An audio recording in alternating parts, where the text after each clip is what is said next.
Reloginho rodando, bom dia, primeirão. Vamos para a nossa revisão. Espero que vocês tenham calma para fazer, essa avaliação revisional. Leiam atentamente os tópicos das questões e quais são as possibilidades, o que a questão pede e quais seriam as possibilidades de cada questão. Então, como eu falei a vocês, nós vamos fazer uma revisão baseada em alguns assuntos que estão presentes na nossa avaliação revisional. Um primeiro é o Renascimento, a gente vai pegar a origem do Renascimento, o conceito,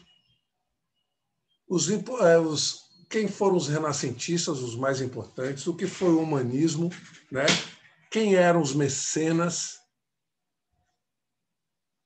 e depois nós vamos para o segundo tópico, sobre a colonização da América Espanhola. Nós veremos como foi esse contato dos espanhóis aqui na América. Qual a importância, quem era esse dominador Hernán Cortés? Quem foi o outro dominador Francisco Pizarro? Outro fator importante que iremos falar é o bispo Bartolomeu de las Casas. Qual a importância que esse bispo vai ter para os ameríndios? O que foi a mita? Lembramos que nós temos várias obrigações, tinha a mita e a encomenda, mas vamos nos fixar na mita e a importância da mina de Potosí. Por que ela foi tão importante? Beleza? Então, vem comigo. Estamos juntos. Então, vamos lá. Vou compartilhar a tela aqui com vocês.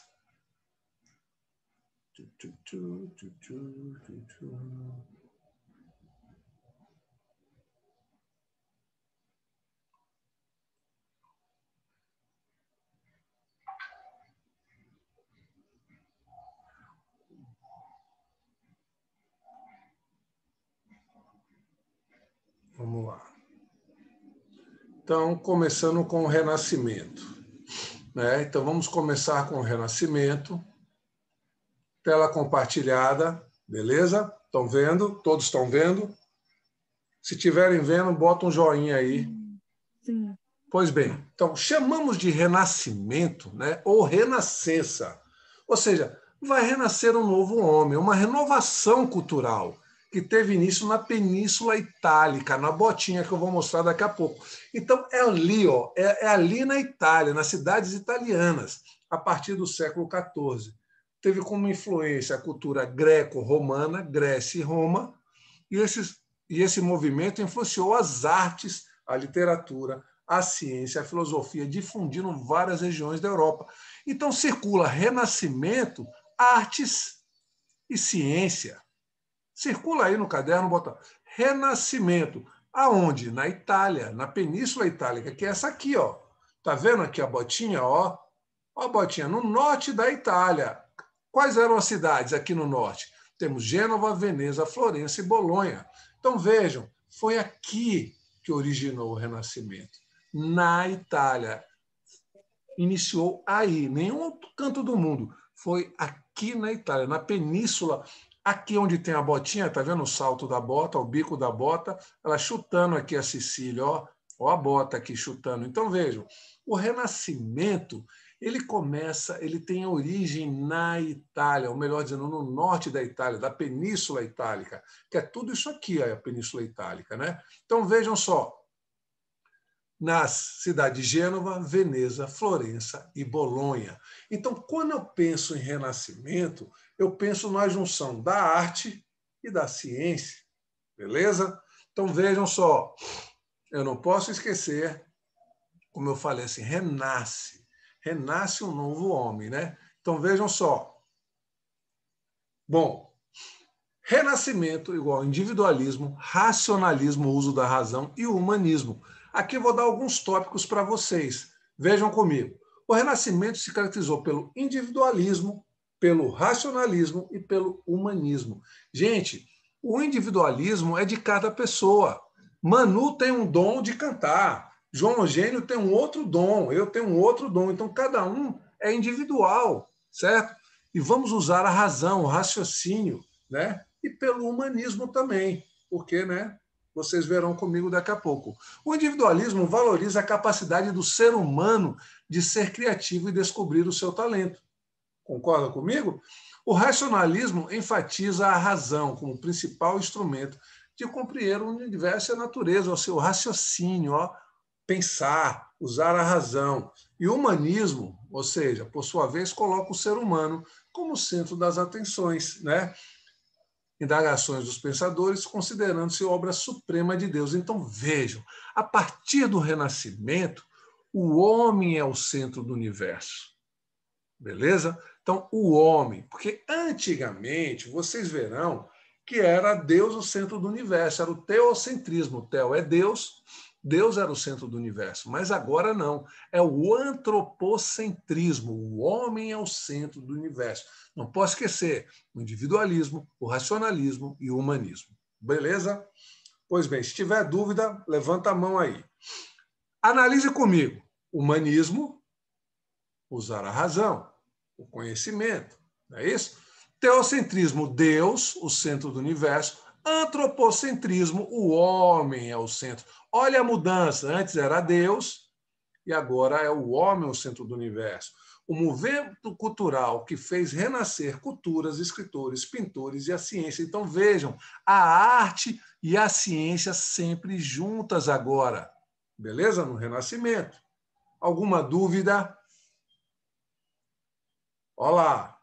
Origem, Itália. Itália, né? Norte da Itália. Só lá. Vamos lá. Analise comigo. Idade medieval, o tempo era de Deus, né? A fé regia todo mundo. Coletivismo, vivíamos, né? No coletivo. Deus era o centro do universo, o corpo era a fonte de pecado. Isso na Idade Média. O fonte, olha a diferença. Agora no Renascimento, o tempo é do homem, a razão e a fé que movem. Aqui era coletivo, agora é individualismo, cada um tem o seu talento. Antes era Deus o centro do universo, agora é o homem o centro do universo. Na Idade Média, o corpo como fonte de pecado. E agora, né, no Renascimento, o corpo como fonte dos prazeres. Olha a mudança radical, radical, beleza? Vamos lá. Então, vamos lá. Mudanças. O fortalecimento do rei mais a burguesia. Já vimos isso. Proporciona o desenvolvimento do comércio, da navegação. Lógico, né? Os burgueses vão injetar dinheiro e o rei, né? Eles vão dar início às grandes navegações para fortalecer, justamente abrir mercados, né? E buscar as especiarias e de novos valores, pois agora o comércio estabelece prazos e preços e prazos, ou seja, o relógio, ó, tempo, corrida, tempo é dinheiro a partir de agora. Olha, estão marcando aí, não marquem não, hein? Olha lá, tempo é dinheiro. Então vamos lá. Agora anota aí, mecenas. Gente, para todo talento, para todo artista, não importa se ele for literário, né, cantor, pintor, escultor, ele tem que ter um patrocinador. Até mesmo um jogador de futebol. Então, ele tem que ter um patrocinador. Então, os mecenas são os patrocinadores, são eles que investiam na arte. Então, vejam só, quem eram os mecenas? Eram os papas, os reis, os príncipes e os ricos banqueiros que estimulavam os artistas, estimulavam, ó, vamos lá, gostei, cada um querendo fazer a sua cidade o maior centro cultural. Então eles vestiam, eles patrocinavam a arte. Os mecenas financiavam um artista ou cientista, considerando um protetor das artes e das ciências. Eu não posso esquecer isso. Então, Renascimento, anota aí, primeirão. Renascimento, uma seta, arte mais ciência. Beleza? Anotou? Então, vamos lá. E os mecenas? Os mecenas eram aqueles que investiam tanto na arte, na pintura, né, na escultura, nos escritores e também na ciência, nos cientistas. Sim, a ciência é tão importante até hoje, tanto é que estamos nessa agora, né, com o coronavírus, e tem vários cientistas aí bolando a vacina, não é? Então, vejam só. Vamos para os escritores italianos. Eu já falei de Maquiavel, né? A sua obra O Príncipe, aonde já fizemos várias atividades, aonde ele escreve com esse livro, ele dá a receita do príncipe se tornar rei. Se tiver que matar, mate, se tiver que roubar, roube. O importante é você chegar no seu objetivo. Os fins justificam os meios. Esse era Maquiavel. E Maquiavel, com essa obra, com o príncipe, ele vai estar presente tanto nos filmes, nos livros, né, no teatro, aquele personagem maquiavélico, mal, porque se tiver que roubar, roube, se tiver que matar, mate. O importante é chegar no seu objetivo. Dante de Alighieri e Francesco Petrarca, não é isso? Dante, Divina Comédia, características medievais e modernas. Petrarca, conhecimento profundo, né, dos autores gregos e romanos. A sua principal obra, O Cancioneiro, onde descreve o amor por Laura de forma real e não fantasiosa, com palácios, dragões, etc. Beleza, galera? Mas o foco, eu não posso esquecer que a nossa revisão ela está pautada na Idade Média. Na origem, já falamos, na Itália, não é isso? Não é isso o conceito? Ou seja, a renascença, ou o renascer, não é isso? Então vejam o seguinte, é importante eu não esquecer isso, hein? Olha aqui, vamos lá. Quando eu falo do conceito, né? Aonde da origem? Na Itália, século XIV. Então vejam só, eu não posso esquecer isso. Teve como influência a cultura greco-romana. E aonde foi que aconteceu? Na Península Itálica, não é isso? Nas cidades italianas. Foi lá. Pois bem, vamos dar sequência. Qual é outro tópico da revisão que eu marquei para vocês? Né? Quais foram os principais? Já estamos falando sobre eles. Então vamos lá. Agora, eu falei de alguns escritores. Né? Escritores europeus, temos Thomas Molos, né? Em sua obra Utopia, ou seja, critica a violência e as injustiças do seu tempo, a sociedade justa e fraterna. Isso é uma utopia.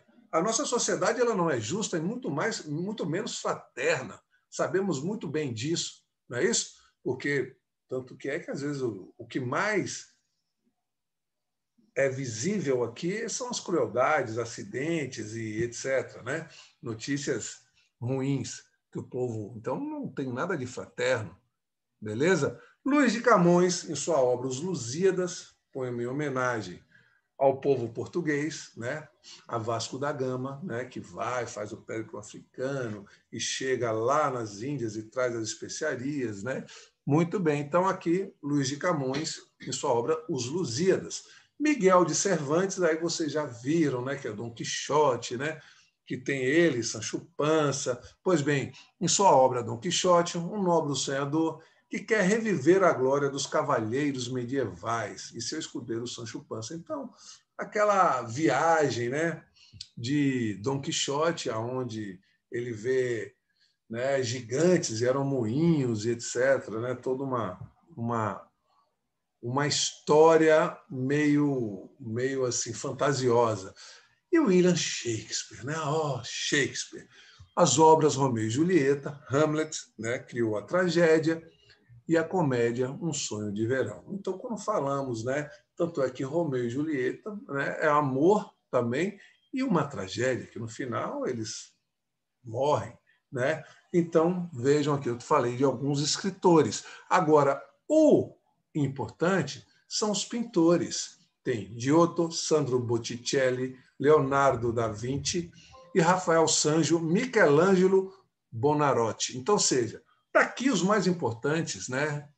Todos são importantes, mas o que eu friso mais é Leonardo da Vinci e Michelangelo.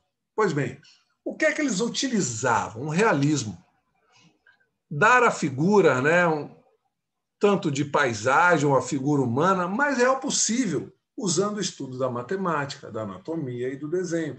Ou seja, eles tinham que levar para a tela o que ficasse mais real possível. Então, para isso, eu tenho que saber, se eu for desenhar um corpo, né, um rosto, eu tenho que saber quais são os tecidos que compõem, a musculatura. Vocês estão me entendendo? Então, eles estudavam realmente para colocar, né, na tela o mais real possível.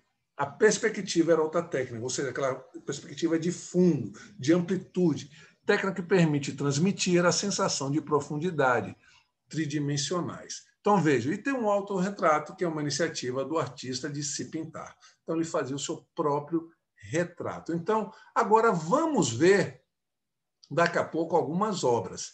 Então, se liga na missão. Humanismo. Agora sim, anota aí, humanismo durante o Renascimento. Coloca aí, humanismo.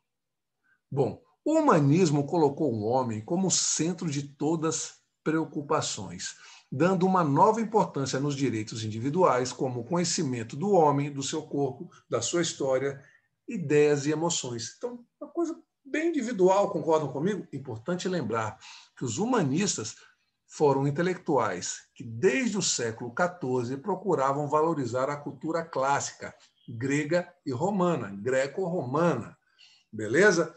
Vou interromper aqui e vou mostrar uma coisa aqui para vocês. Vejam só. Vamos lá.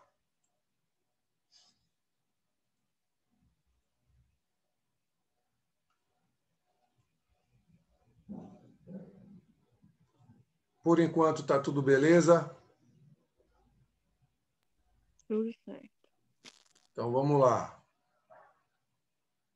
Vou mostrar uma outra coisa aqui para vocês. Deixa eu ver onde está. Está aqui. Não.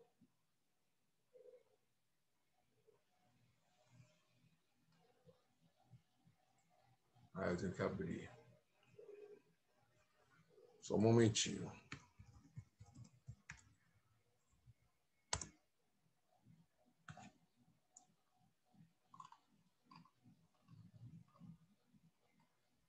Bom, pesquisem aí, rapidinho, humanismo. Se demorar, eu já lanço aqui, já lancei. Vejam só, pesquisei. O humanismo tem uma figura, aqui eu tenho um homem, concordam comigo? Um homem. Sim. Então, vejam só, o que foi o humanismo? Podemos definir o humanismo como uma corrente intelectual desenvolvida na Europa durante a transição da Idade Média para a Idade Moderna, do século XIV e XVI. Nesse movimento, havia a valorização da figura do ser humano. Estão vendo o ser humano? Muito bem. Do ser humano e todos os assuntos que a ele remetem, como sentimentos, razão, conhecimento, a própria natureza. Por isso, o pensamento humanista é considerado antropocentrismo, isto é, o homem como centro do universo. É isso que eu queria mostrar para vocês. Então, essa imagem, ela é muito importante. Então, vamos voltar lá.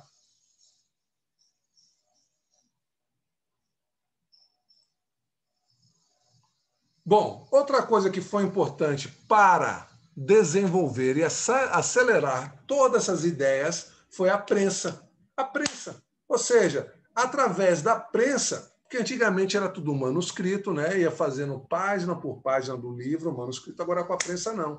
É muito mais rápido. Então, os livros foram produzidos mais rapidamente. Então, vejam comigo, a prensa de Johannes Gutenberg, ou seja, a prensa mudou a atividade de fazer livros. Lógico, saíram muito mais rápido. Olha aqui, era puf, puf, puf, puf, puf, já iam fazendo. Então, veja, os livros eram copiados à mão no começo, um a um, e com, né, o desenvolvimento da prensa, a expansão do evento de Gutenberg no século XVI contribuiu para difundir as ideias renascentistas e as obras humanistas da Itália para outras regiões da Europa. Bom, agora anota aí. Agora anota aí todo mundo. Atenção para essa imagem. A Santa Ceia, a última ceia, melhor dizendo, né, é um quadro de Leonardo da Vinci, não é isso? Vejam a profundidade. Estão vendo a ideia de fundo? Estão vendo? Olha lá, o Leonardo deu maior realismo, profundidade ao lugar. Por que realismo? Olha a ação dos movimentos. Não estão parados, estão fazendo o que eles estão, Jesus, aqui na última ceia, e os apóstolos.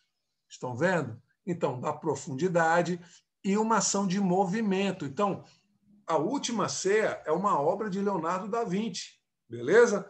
Outra obra, agora de outro artista, o poeta do corpo, Michelangelo, obra de Cristo Juiz, Capela Sistina, em Roma, fica lá no teto da capela. Outra coisa, olha o realismo, olha o abdômen, olha os músculos, vocês estão vendo? Olha aqui, ó. Então, olha a profundidade também, quanto mais real possível. Beleza? Tranquilo? Então, esses dois são os mais importantes para vocês até aqui. Pois bem, outra coisa que é importante para nós falarmos era sobre Galileu, né? O pai da física moderna, descoberta para a astronomia, a velocidade da luz é superior do que a do som, ou seja, né? Então, a luz superior do que a do som. E a teoria do geocentrismo, a Terra como o centro do universo, para o heliocentrismo, que a Terra não está sozinha, ela gira ao redor do Sol. Não é isso? Então, vamos para terminar, galera, sobre o Renascimento, eu quero que vocês prestem atenção nisso. Né? Estudando a relação entre os planetas e os satélites, Galileu percebeu que a Terra não era o centro do universo, como dizia Aristóteles em sua teoria geocêntrica. Geocêntrica, a Terra é o centro, que foi adotada pela Igreja Católica. Para Galileu, nosso planeta era apenas um astro orbitando ao redor do Sol. Foi a partir daí que passou a defender o heliocentrismo. Isso lhe rendeu muitos problemas com a Inquisição. Nós já estudamos a Inquisição, ou seja, pediram para que ele negasse. Né? O astrônomo foi julgado e condenado por um tribunal do Santo Ofício.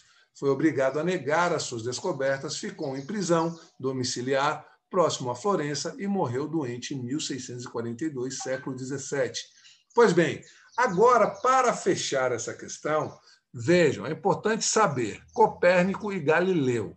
Porém, foi o astrônomo Nicolau Copérnico, no século XVI, e posteriormente Galileu Galilei, né, no século XVII, que desenvolveram e deram a sustentação científica à teoria heliocêntrica, que a Terra gira em torno do Sol. Este último astrônomo conseguiu provar graças usando um telescópio. Então, olha aqui, eu tenho o geocentrismo e o heliocentrismo. Então, quando eu falo heliocentrismo, eu lembro de Copérnico e de Galileu. Beleza? Olha a diferença da pintura medieval, estão vendo? Era uma pintura parada, chapada, sem ideia de movimento. Olha a pintura renascentista. Olha a profundidade, a luminosidade, a luz, ó, a luz. Estão vendo? Olha a perfeição nos detalhes, ó, da perna. Estão vendo a musculatura? Vocês estão percebendo? Olha os anjos aqui, os bebês. Estão vendo a questão da técnica da perspectiva?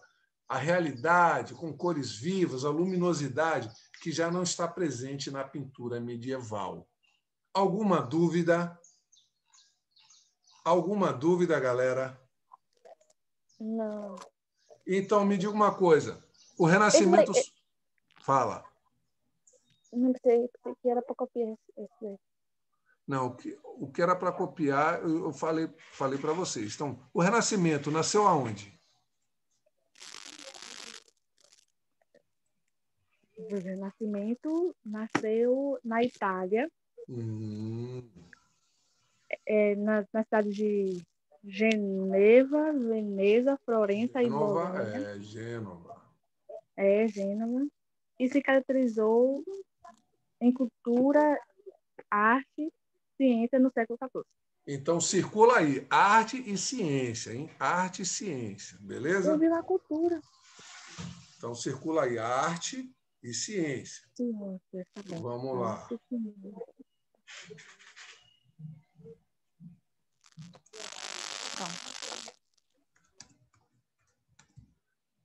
Sim. Quem foram... Qual é a importância dos mecenas?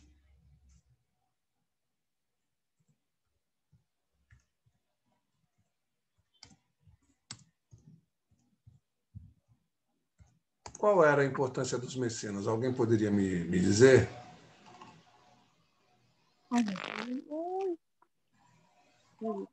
Eu falei mecenas.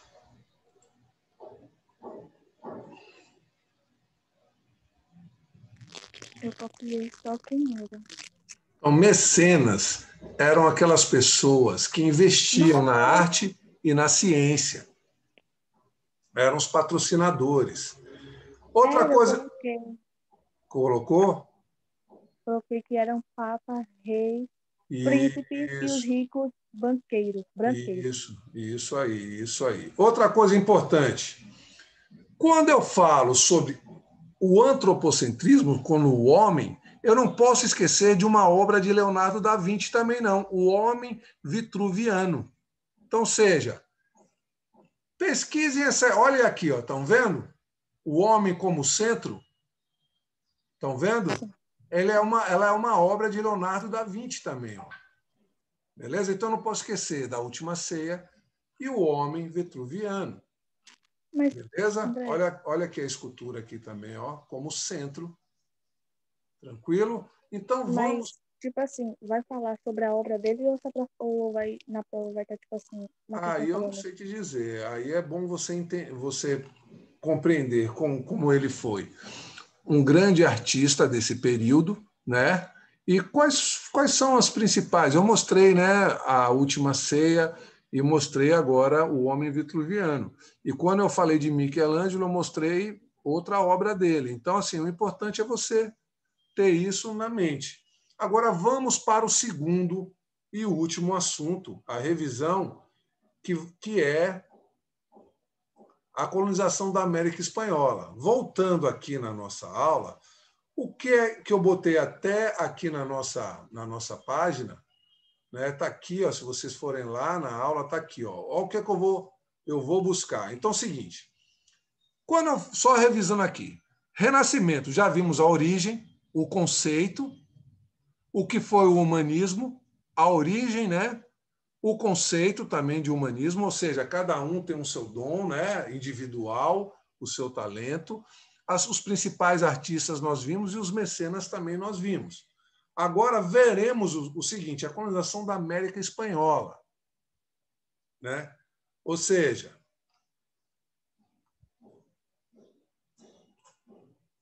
vamos lá. Que aqui saiu fora do meu, vou botar cá. Pronto. Então é o seguinte, colonização da América Espanhola. O contato, como foi esse contato? Quais foram os pontos positivos e negativos? Né? Quais são os pontos positivos e quais pontos negativos? Quem foi o dominador Hernán Cortés? Cortou aqui o Cortés, vou escrever aqui agora. Hernán Cortés. Quem foi o dominador Francisco Pizarro? Qual a importância do bispo Bartolomeu de las Casas para os ameríndios? O que foi a Mita e a mina de Potosí? Nós veremos isso agora, senhoras e senhores. Então, vem comigo. Vou compartilhar a tela. Matheus chegou agora. Então, é o seguinte, vou compartilhar a tela. Pois bem, compartilhado. Estão vendo? Então, a conquista da América Espanhola. Então, a conquista da América pelos espanhóis, não é isso? Então, vejam só. Aqui eu tenho a primeira imagem. Vamos aos tópicos mais importantes. Pois bem, vamos lá. Como foi isso, né? A conquista da América Espanhola foi o processo de ocupação da América pelos espanhóis, consequente controle sobre as áreas até então ocupadas pelos povos nativos. Que povos nativos? Os ameríndios. O avanço dos conquistadores aconteceu pouco a pouco, à medida que eles conheciam e descobriam novas regiões, deu-se principalmente pelo uso da violência contra os nativos. Então, como é que foi esse contato? Foi pacífico? Não, não foi pacífico. Então, nós vimos com a chegada dele aqui, dele aqui, Cristóvão Colombo, começou toda essa exploração. O objetivo inicial de Colombo era alcançar a Ásia, chamada as Índias, mas ele não chegou nas Índias, como ele pensou. Né? Ele chegou na América, melhor dizendo, na América Central. Pois bem, ele vai dar início, como eu falei a vocês, a relatos que foi extremamente cruel. Então, vejam só. Então, olha aqui. Eu estou vendo uma nuvenzinha, o bicho pegou aqui, concorda comigo? A conquista da América Espanhola ocorreu principalmente por meio da violência. Anota aí, por meio da violência, que foi bastante, né, ressaltado em relatos da época. Os contatos iniciais amigáveis logo foram superados, então só foi no começo. Depois, eles usaram de extrema violência. Com a chegada dos espanhóis em 1492, Isabel de Castela e Fernando de Aragão, aqueles que se uniram para expulsar os mouros, os muçulmanos, né? Conhecidos também como os reis católicos, fizeram da sua influência conquistada após de lutas contra os muçulmanos, como eu falei agora, na Península Ibérica. Quando eu falo Península Ibérica, Portugal e Espanha.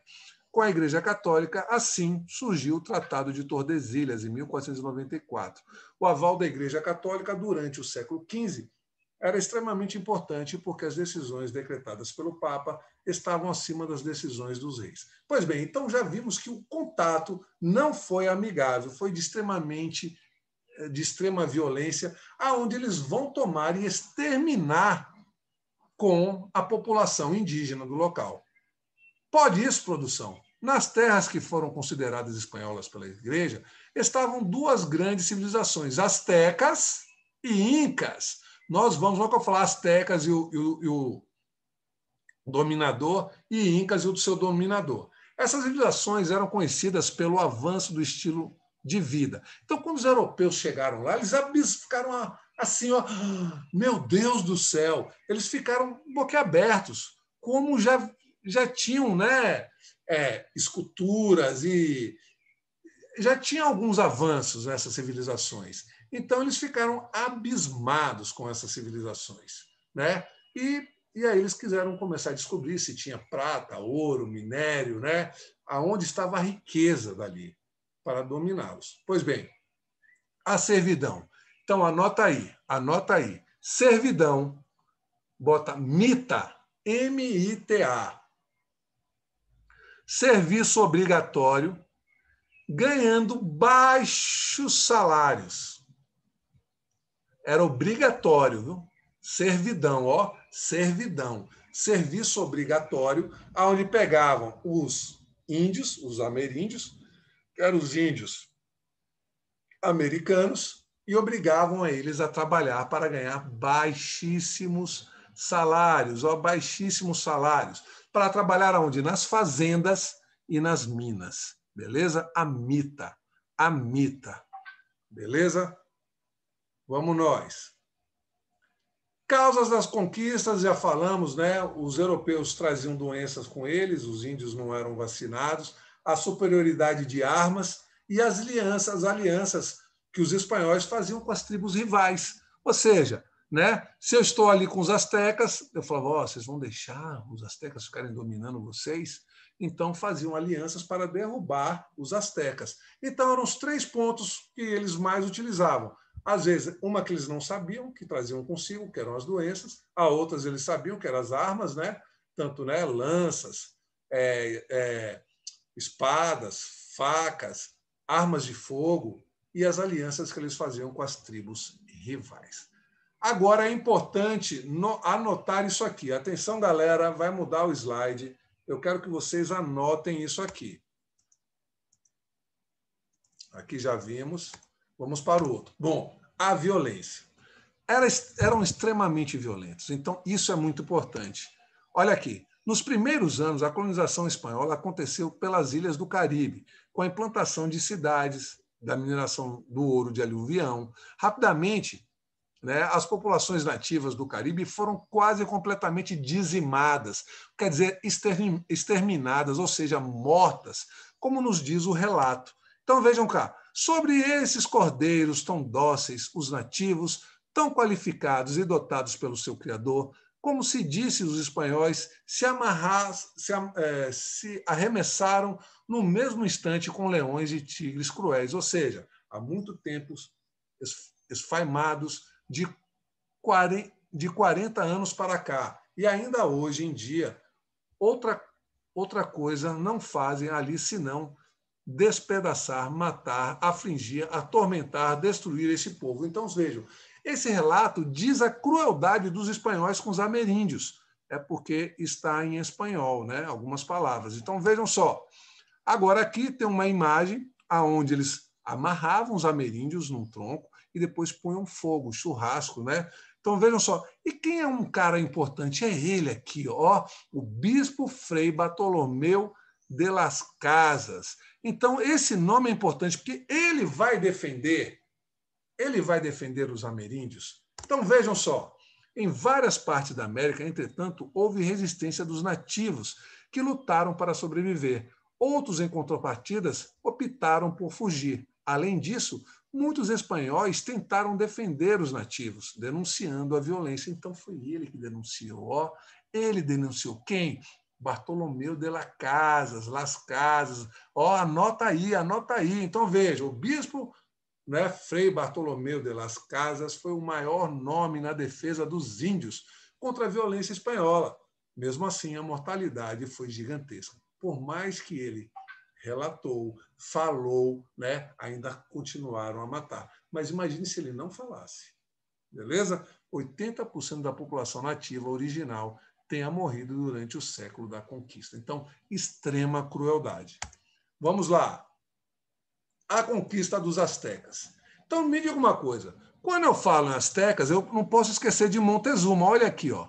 Montezuma. E quem é o dominador dos astecas? Olha ele aqui no canto. Ó. Quem é esse cara, galera? Quem é esse cara, galera? Hernán Cortés. Então, anota aí. Quando eu falo em povo asteca, o dominador é Hernán Cortés e o imperador é Montezuma, o imperador asteca. Beleza? Vamos lá que o meu tempo está acabando. Vamos entender. Pois bem, aqui nós já falamos, né, que eu falei que Montezuma era um imperador asteca, e Hernán Cortés chega, vai se apaixonar, né, por Malinche, ou seja, faz um joguinho, e Malinche, né, ela vai trair, ela vai dizer todos os planos dos astecas. Pois bem, e dessa forma vai ficar muito mais fácil para que Hernán Cortés domine todo o povo asteca, justamente com as armas de fogo, as doenças e com povos vizinhos. Beleza? Vamos lá. Os primeiros contatos, então já vejam só, primeiros foram amigáveis, mas depois os da violência. Então vejam, como eu falei para vocês, isso daqui não é muito necessário, porque é o seguinte, como eu falei para vocês, quando eles viram a chegada dos espanhóis, eles pensaram que era o deus Quetzalcoatl que estava chegando. Então, reverenciaram Deus, né? Porque vocês viram, eu contei na aula que o Quetzalcoatl vai brigar com Testa-Pipoca, e aí falam que vai sair, né, do jardim do Éden e um dia iria voltar. E quando viram aquela embarcação chegando gigantesca, eles pensaram, os astecas, que seriam Quetzalcoatl, mas não era Quetzalcoatl, eram os espanhóis. Resumir aqui, beleza? Então, o primeiro contato ali foi amigável, mas depois extremamente violento. Então, quando eu falo asteca... Eles tiveram uma guerra com os espanhóis. Os astecas com os espanhóis, Os os incas... astecas tiveram uma briga com os espanhóis, porque os astecas, eles produziam peças artísticas e religiosas de ouro e prata, Isso. que fizeram que os espanhóis ficassem, sei lá, apaixonados. Então, eles ficaram abismados com toda essa, né, essa grandiosidade dessa civilização asteca. Então, vejam, Tenochtitlan, ó, é importante, asteca, Tenochtitlan, México. Então, vamos lá, deixa eu lá, vamos entender. Eu já falei isso, né, derrota do Montezuma, isso daqui não é tão importante para agora. A guerra contra os astecas já foi, aqui, quando eles dominaram e tomaram. Bom, o domínio espanhol. Vamos para o outro conquistador. Né? Após fugir, né, Hernán Cortés retomou